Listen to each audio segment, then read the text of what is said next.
নমস্কাৰ সকলোকে পুনৰ এবাৰ স্বাগতম জনাইছো কাজিৰঙা নিউজলৈ মই জিজ্যোতি লস্কৰে লৈ আহিছো এই মুহূৰ্তৰ এটা বিগ ব্ৰেকিং নিউজ পুনৰ 27 জন কোভিড-19 পজিটিভ ধৰা পৰিছে অসমত আৰু এই তথ্য সদৰি কৰিছে স্বাস্থ্য মন্ত্ৰী ডক্টৰ হিমন্ত বিশ্ব শৰ্মাই তেওঁ কৈছে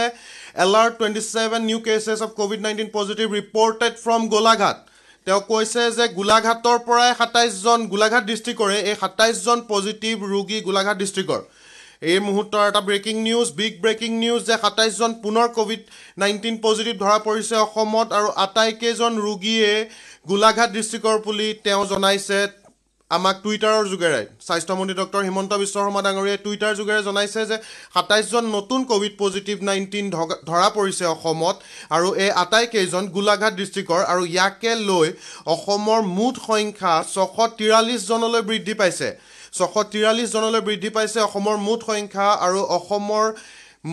এক্টিভ কেছ এতিয়াও 574 হৈ আছে এতিয়া এক্টিভ কেছ আৰু 643 total positive cases confirmed till now in Assam and active cases in Assam till now is 574 এই মুহূৰ্তৰ এটা বিগ ব্ৰেকিং নিউজ যে গোলাঘাটত এখন ডিস্ট্ৰিক্টতে একেলগে 27 জনকৈ কোভিড-19 পজিটিভ ধৰা পৰিছে অসমত